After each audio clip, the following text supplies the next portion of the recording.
عليكم ورحمة الله وبركاته. أعوذ بالله من الشيطان الرجيم. بسم الله الرحمن الرحيم. صلى الله وسلم عليك يا سيدي ويا مولاي يا رسول الله. صلى الله وسلم عليك يا سيدي ويا مولاي يا أبا عبد الله. يا غريب يا شهيد كربلاء، يا ليتنا كنا معكم سادتي فنفوز فوزا عظيما. قال الله تعالى في محكم كتابه الكريم: بسم الله الرحمن الرحيم. لقد كان في قصصهم عبرة لأولي الألباب ما كان حديثا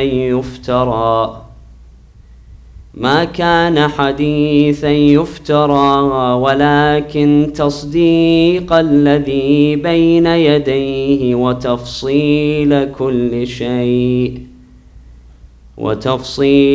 كل شيء وهدى ورحمة لقوم يؤمنون. God states in the Holy Quran, in the name of God, most gracious, most merciful, certainly in their stories is a lesson for those possessed of intellect. It is not a fabricated account. Rather, it is a confirmation of that which came before it, and an elaboration of all things, and the guidance and mercy for a people who believe. Amanna billah, sadaqallahu al-aliyyul azim. Allahumma salli ala Muhammad. Tonight is the eve of the first of Muharram. It is the beginning of the new Islamic year, but also the beginning of the season of Ashura. And it is a time where tens of millions around the world begin by commemorating the life, the legacy, and the sacrifice of Abi Abdullah al-Hussein and his family members and his companions. And with the start of this season, this important time, we find ourselves faced with an oft-repeated question, sometimes in the form of an objection, that states that why is it that we continue year after year? Why is it that we continue to remember these historical events? These events that occurred 1,400 years ago. Perhaps the one putting forth this question or this objection would suggest that as tragic as those events were, as distressful as the murder of Imam Hussein and his family members and his companions were, as heart-wrenching as this incident is, despite all of this, should we not let bygones be bygones? Should we not let the history keep history in the past, let the past remain in the past, and instead of spending so much time and effort and energy recalling the past, instead we should focus on the present. We should focus on what is relevant to our lives today. Why do we insist on recalling events, remembering a history that is not even recent. It's an ancient history. It is long ago that these events occurred. Now, this question or this objection is symptomatic of broader concerns regarding the significance of studying and knowing history in general and Islamic history, especially early Islamic history in particular. And thus we find that for some, history is just that, it's history. It should be treated as history.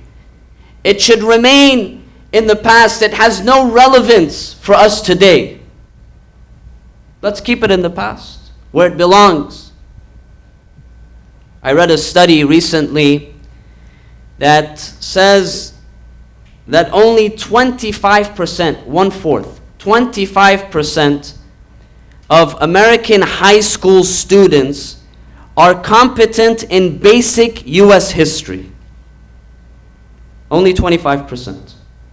The vast majority, they are incompetent in United States history, in the history of their country. Another study tells us that only 1/3, about 33% of Americans are capable of passing the citizenship exam. They were given an exam which contained 20 multiple choice questions about basic U.S. history, which appears in a standard citizenship, U.S. citizenship exam. And only 1/3, 2/3 of those who took that exam, they failed to pass, meaning they failed to achieve at least 60%. They got an F. They were not able to get a D, even a D. And that this number is greater with those who are under the age of 45. Only 20%, 1 in 5 were able to successfully pass the U.S. citizenship exam. Now, what these studies and others tell us, they reveal to us an embarrassing truth. And that is that most are indifferent to history. And what is worse is that they are indifferent to their own history. We're not talking about, global history, or history of the world, or history of other parts of the world. We're talking about U.S. history, our own history, our own background. That most are indifferent to history. So some, they suggest that let's keep the past in the past. They are indifferent to history. Others, they may not necessarily be indifferent to history, but they consider history to be boring. It's boring. If you're having a hard time sleeping, just pick up a history book and you'll be snoozing very quickly. Or it's impractical or irrelevant to my life. There are some who consider the history to be irrelevant, to be impractical. And so the important question that we have to ask is, what is the significance of studying and knowing history, and how is history relevant to our world today? Is it relevant or is it not relevant? What's the significance of knowing history and studying history? Now, the answer to this question simply is that without knowledge of and understanding of history, we can't make sense of our world today or even ourselves. In fact, the Quran alludes to this point. In the very last verse of Surah Yusuf, chapter number 12, the very last verse, verse 111, God says, لَقَدْ كَانَ فِي قَصَصِهِمْ عِبْرَةٌ لِأُولِي الْأَلْبَابِ.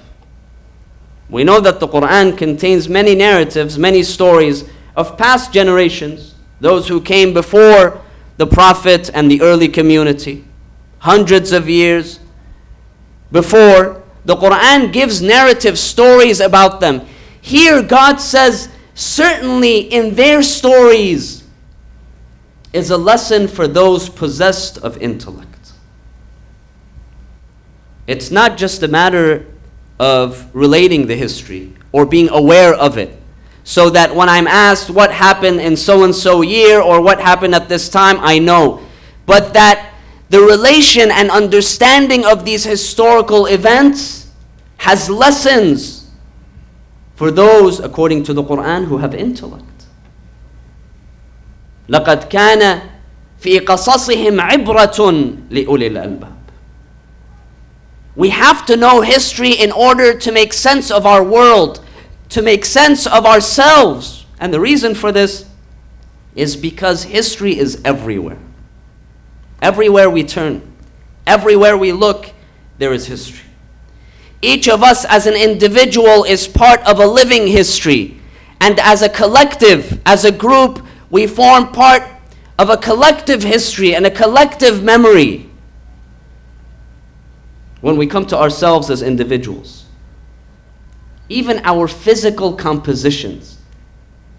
Our physical compositions, we find we recognize through genetic structures, through genomes. These genetic structures are what? They have a history to them. They are passed on. Some of these structures, some of this DNA is passed on. There is a history to it.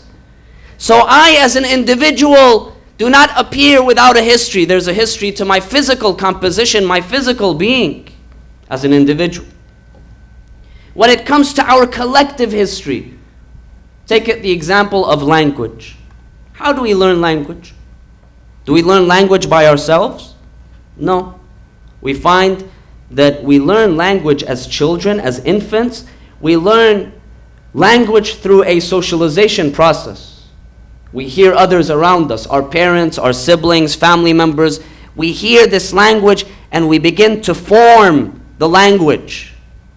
We don't go through a formal education, right? A child is not given formal education of how to speak, what a word means. He or she begins to learn this. Now, this language itself also has a history. The language that we speak has a history to it, where changes occurred, where words were brought in, where there were shifts. So the language that we speak has a history. The nationality that I identify with has a history. The nation that I belong to has a history. The technology that we use has a history. Right? The phones that we use, the smartphones today, it has a history. The other forms of technology, forms of communication, all of these, they have a history to them. And so everywhere we turn, everywhere we look, there is history. As individuals, we are part of history. As groups, we are part of history. And so we find that through knowledge of and awareness of history, different forms of history, we are able as individuals to extend our lifespan. What's the average life expectancy for the average person here in the US? About 79 years old, I think. Right? It may depend on whether you're male or female, but generally average is 79 years old. By knowing your history, by knowing various histories, we are able to extend this lifespan. We connect with figures and individuals and communities that came before us, and so we extend our experience and our understanding. And so it is to understand our present, where we are today, how I am composed, our present state. It is essential that we understand and that we know the past and history. Part of it is for our ability to improve. Right? I gave several examples of language and culture and technology. When we look at other areas of our life, when we know the history, we are able to improve on the successes and the developments of those who came before us and to work towards a better situation. We see this in medicine, right? In medicine, there is a history to this medicine. The doctor does not come and reinvent the wheel. The doctor, the physician, is building upon a long history, a tradition of medicine, a tradition of science. And the same with scholarship. Scholarship is the same. When you enter and you pursue any field of scholarship, any discipline, you find that it has a history. And so what ends up happening is that when we know this history, when we understand and we recognize this history, we are able to take advantage of the developments and the successes of those who came before us in order to further develop, in order to develop our present and to develop the future. On the other hand, there are major harms in ignoring or forgetting history. We're all aware of the popular aphorism that tells us that those who cannot remember history are condemned to repeat it. Right? If we're not able, if we ignore the history, if we forget the history, then we are condemned to repeat the mistakes of history. Just like when we know the history, we are able to take advantage of the successes and the opportunities and to develop them. If we don't know the history, then we run the risk of making and repeating the same mistakes that occurred in history. Now, how does history forgetting occur? There are two main ways that history forgetting occurs. One way is what we can refer to as the blatant or intentional erasure of history. Right? It's a conscientious erasure of history. Someone consciously, intentionally decides they want to erase history. They want to misrepresent the history. Right? And we have many examples of this in our history. When we look at one example that's relevant to our situation today, for example, when we look at how some historical records, they present the way in which the early U.S. settlers, those who came to the United States from Europe and other places, when they came, the way that they are depicted in how they dealt with the natives of this land, whom we call the Native Americans. If you study standard history books in school, they don't tell you the whole picture. In fact, they give you a distorted picture of what happened. And this is why we find that a prominent example of this would be the case of like Thanksgiving. When you go and you read about Thanksgiving, you're given a picture that Thanksgiving was this beautiful celebration, this feast that occurred between the pilgrims, between the settlers, and between the natives, and they were all getting along, and they were giving thanks for their blessings, and so on and so forth. But for many people, Thanksgiving today, until today, Thanksgiving is a day of mourning. It's a day of sadness. It's not a day of happiness. It's not a day of festivities, because for them, there's a history here that included death and destruction and murder and enslavement of their forefathers, the Native Americans. But we don't necessarily read about this. We're given a picture in which some of these important elements of the historical record, they're erased.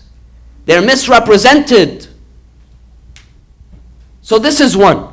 One form of history forgetting occurs through an intentional erasure of history.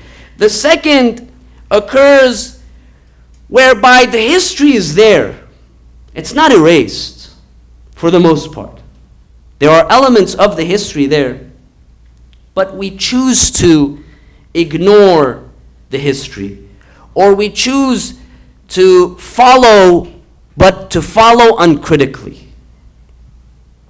We know the history is there. but we choose to ignore it.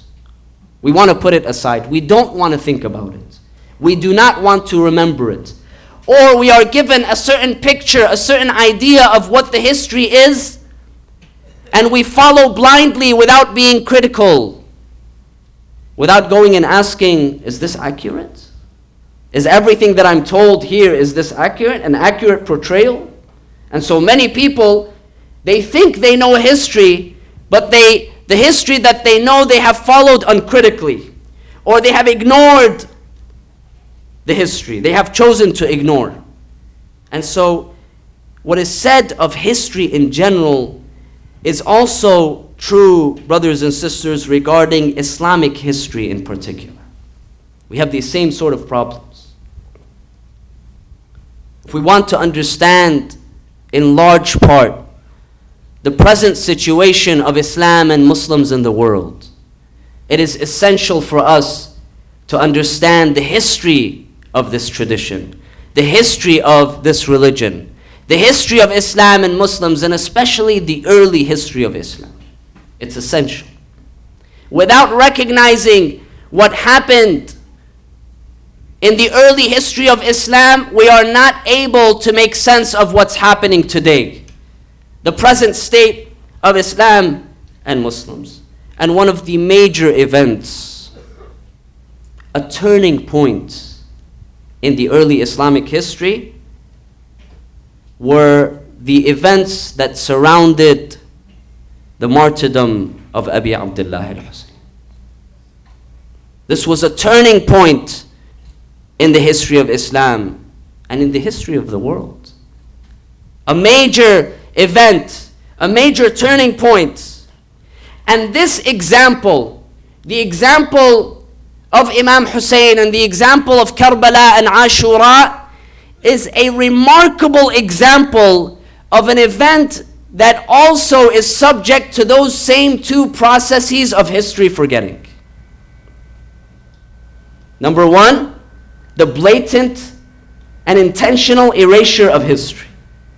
We find several attempts ongoing from that early period until today, where this history is misrepresented intentionally.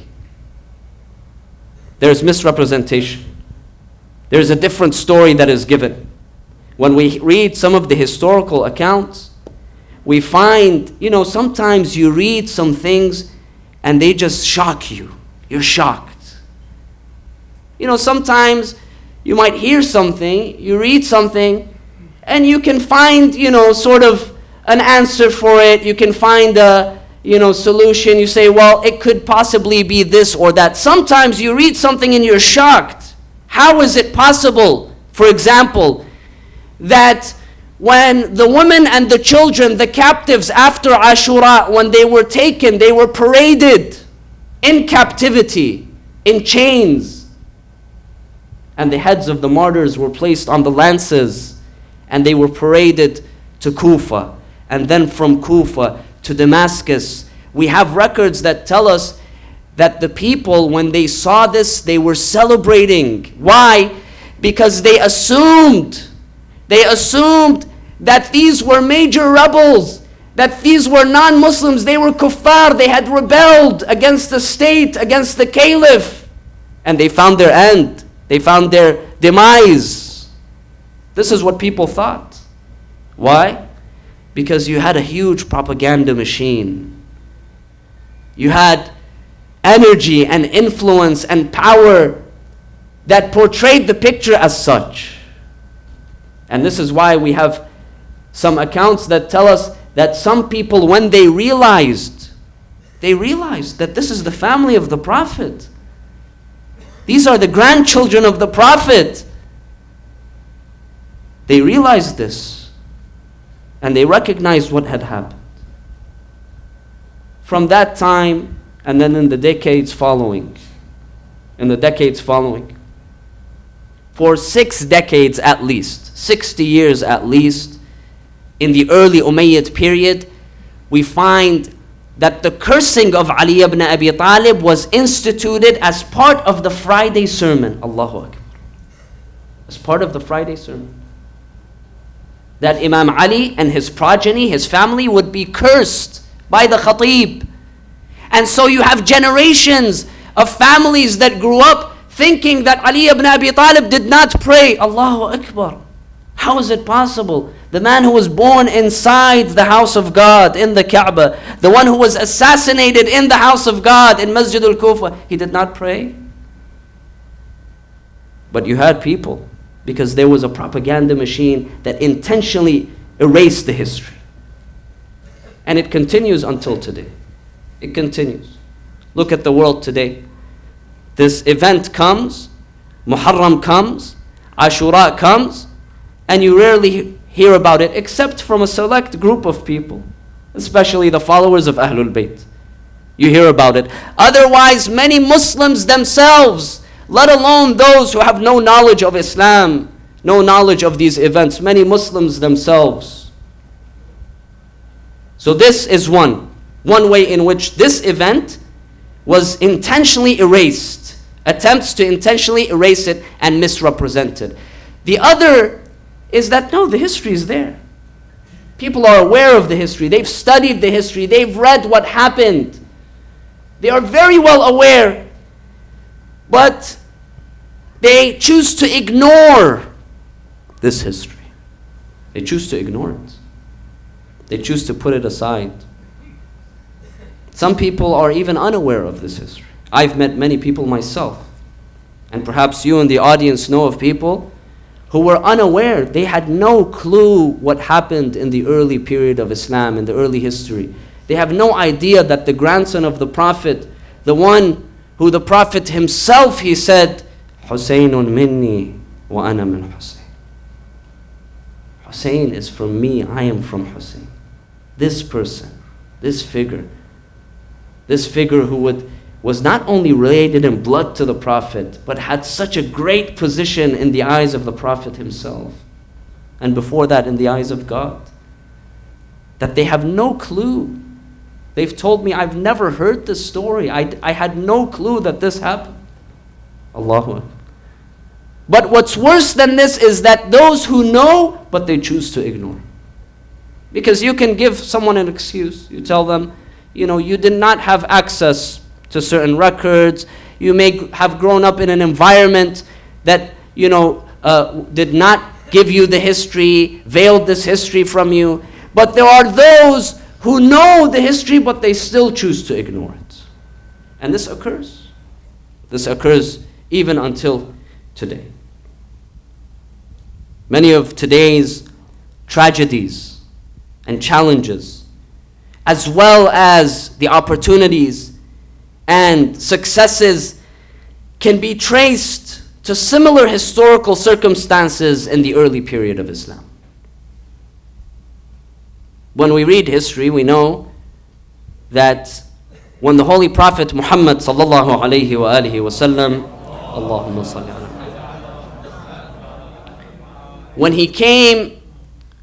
he was mandated by God to begin this message, when the first revelation came to him and he was spreading this message, we know that the context in Arabia was one in which certain values were prized.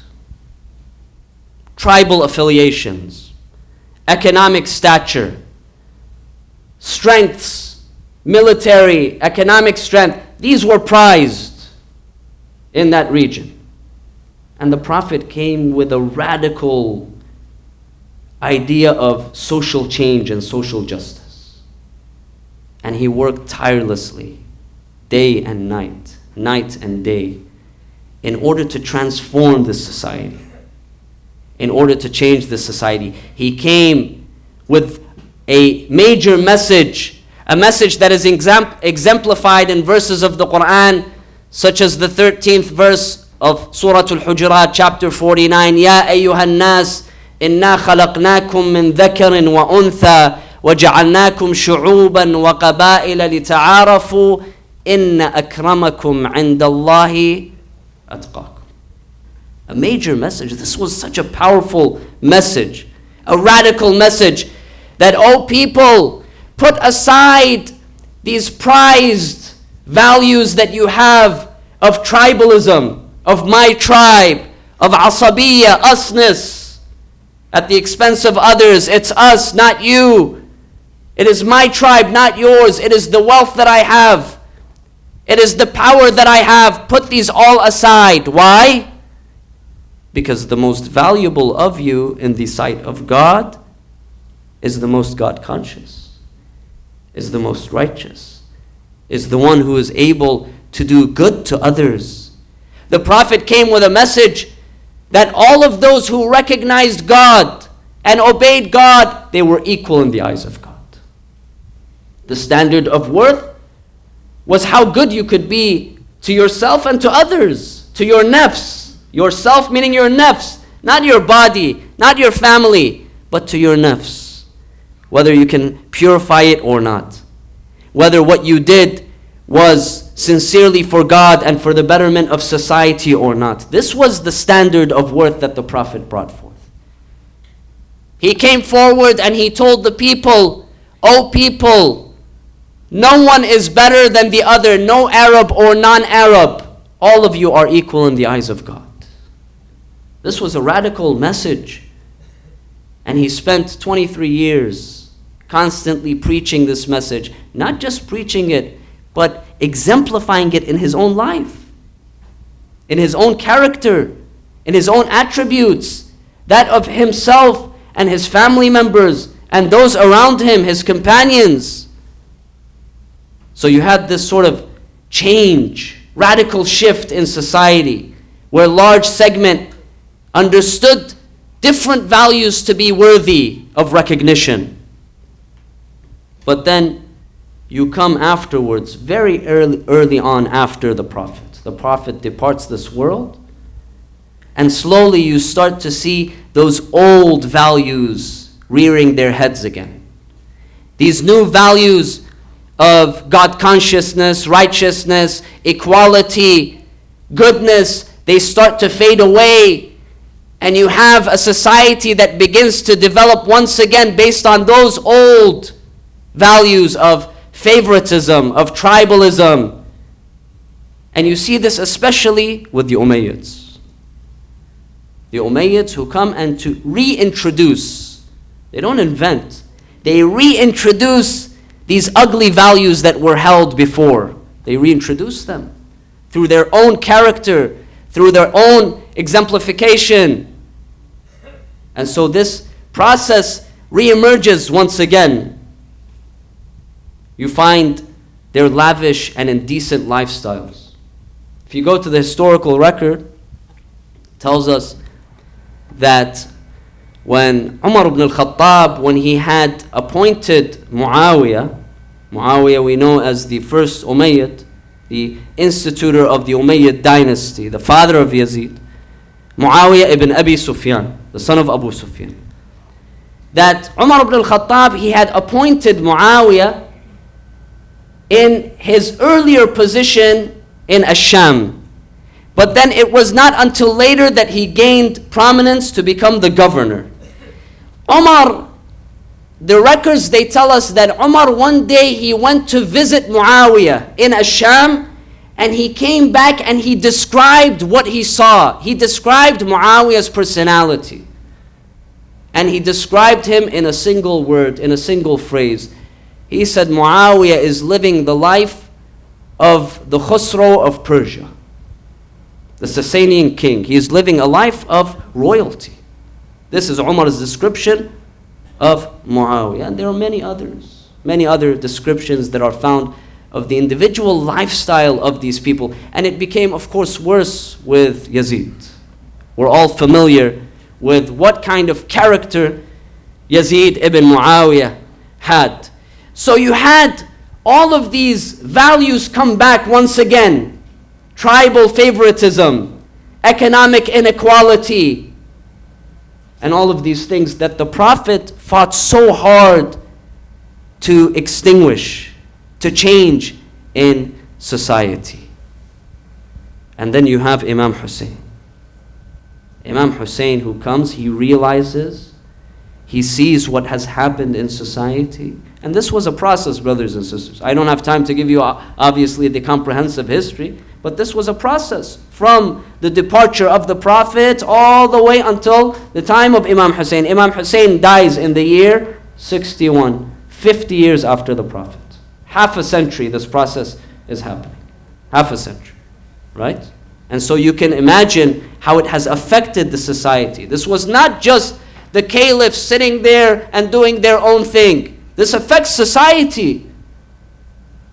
الناس على دين ملوكهم. They look to those who are in positions of power, in positions of leadership, and they are either inspired, they are either encouraged or discouraged.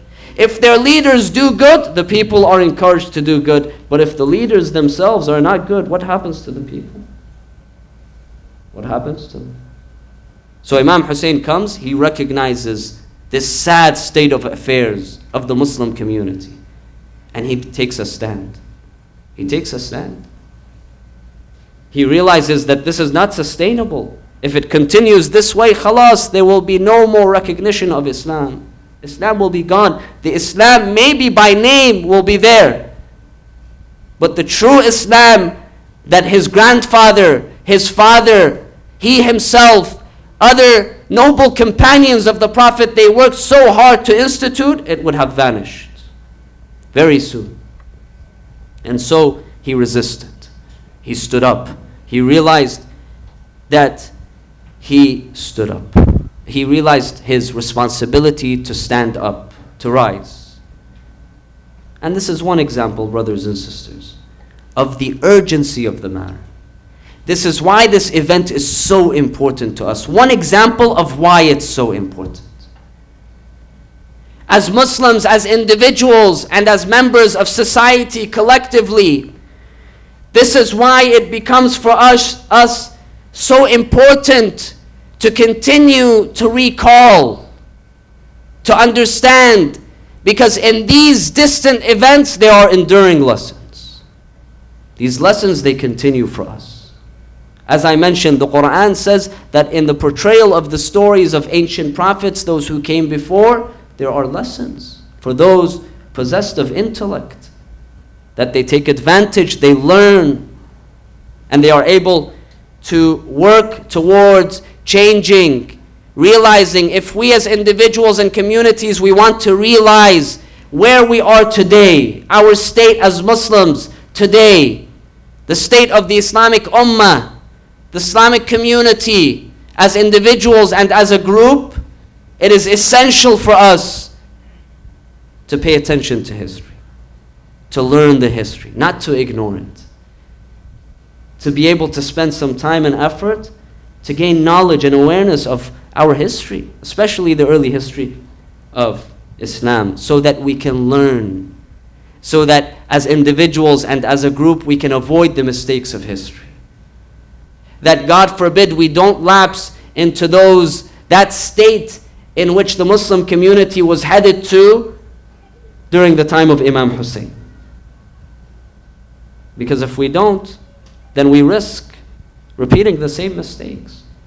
We risk losing all of those values that the Quran and the Prophet and the Ahlul Bayt alayhim as-salam, they worked so hard to teach us and to preserve for us. We run the risk. And this is why it's so important for us to remember. And inshallah, over the coming nights, I plan to, God willing, to explore some of the major lessons and the major themes of Ashura and the early history of Islam in particular, and their relevance to us today. How do we understand these lessons? First of all, what are they? And how do we understand them? And how are they relevant for our lives today, in the present, and in the future? Finally, going back to the original question of why is it important to recall this history? Besides the point that I've elaborated, another important point is that commemorating Ashura, commemorating the martyrdom of Imam Hussein ibn Ali alayhim as-salam and his family members and his companions and the events surrounding this event, is also a clear example of the prophetic teaching and tradition itself. Our sources, they tell us that remembering Imam Hussein, thinking about Hussein, pondering about Imam Hussein and these events was not something that occurred during that specific time and afterwards only. That long before the tragic day of Ashura, that there was a tradition of understanding what would happen on the day of Ashura. That the reports tell us that the ancient prophets and those who came before Imam Hussein hundreds of years before, God had given them insight in what would happen on the day of Ashura. That they recognized. They were given this insight. They knew that this event would occur in the future through knowledge that God had given them of these events.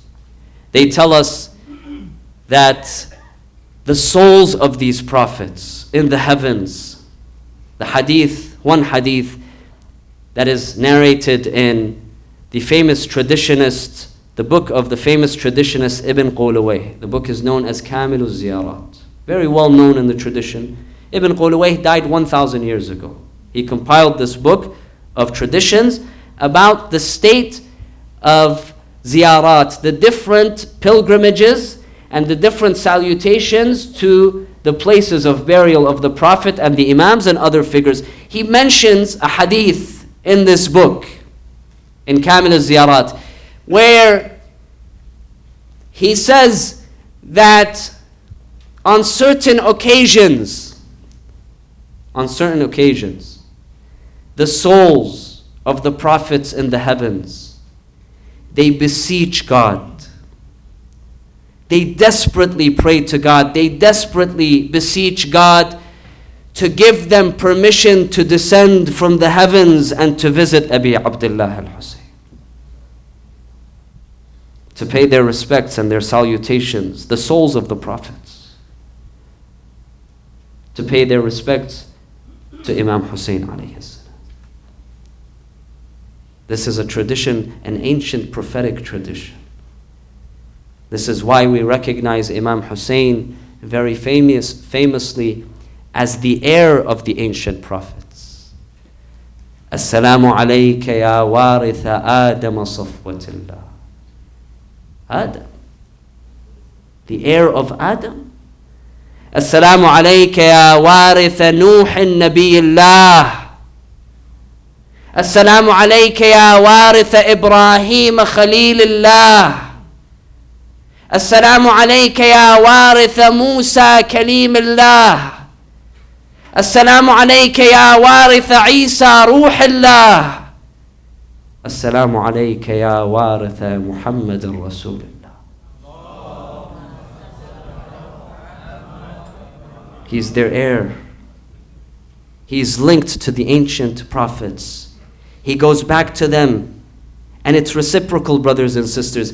He goes back to them and they were looking forward to Hussein. And so this is a tradition of the ancient prophets. I'd like to end, brothers and sisters, by sharing with you a very short poem that I wrote a long time ago. Hajar, the wife of Prophet Ibrahim alayhi salam. Hajar runs between two hills and suddenly stops. Hajar runs between two hills and suddenly stops when her baby is silenced by Zamzam's flow. Zainab stands on the hill, shocked, in great distress, when her nephew is silenced by that arrow. Ibrahim is commanded to sacrifice his son Ismail in order to succeed. Ibrahim is commanded by God to sacrifice his son Ismail in order to succeed Hussein. Hussein is destined to take Ismail's place. But before him, his family will proceed.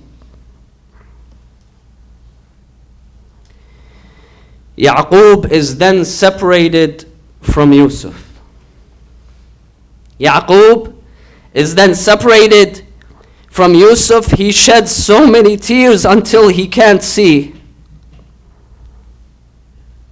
Hussein watches his brave Ali charge forward. Ali al-Akbar. Hussein watches his brave Ali charge forward. It's as if who's charging is God's appointee. Musa was called to meet with his Lord for days. Musa was called to meet with his Lord for days. He scolded his brother Harun when he came back. Hussein calls Abbas. Hussein calls Abbas to quench the children's thirst. He then sees him and cries, "Brother, my back." Then comes Isa, whose humility was great. He would lay on the ground and sleep without stress. Then comes Isa, whose humility was great. He would lay on the ground and sleep without stress. The day would come when Hussein would also lay, drenched completely in blood and on the sand, headless. O Rasulullah, my dearest Muhammad, the loss of your child Qasim was hard to heal. O Rasulullah, my dearest Muhammad, the loss of your child Qasim was hard to heal. My master, forgive me for saying this now, but Hussein's Qasim was struck as he would kneel. I don't know whether to cry for Fatima or whether to shed tears for al-Baneen. I don't know whether to cry for Fatima or whether to shed tears for al-Baneen. They're brave men who for the sake of God gave their lives so that today for us Islam can be seen. I don't know whether to cry for Fatima or whether to shed tears for al-Baneen. They're brave men who for the sake of God gave their lives so that today for us Islam can be seen. Inna lillahi wa inna ilayhi raji'un. وسيعلم الذين ظلموا آل محمد أي منقلب ينقلبون والعاقبة للمتقين. السلام عليك يا سيدي ويا مولاي يا أبا عبد الله. السلام عليك وعلى الأرواح التي حلت بفنائك. عليكم مني جميعا سلام الله أبدا ما بقيت وبقي الليل والنهار ولا جعله الله آخر العهد مني لزيارتكم. All together, brothers and sisters. السلام على الحسين وعلى علي بن الحسين وعلى أولاد الحسين وعلى أصحاب الحسين. السلام عليكم جميعا ورحمة الله وبركاته، وإلى أرواح المؤمنين والمؤمنات نهدي جميعا ثواب سورة الفاتحة مع الصلوات.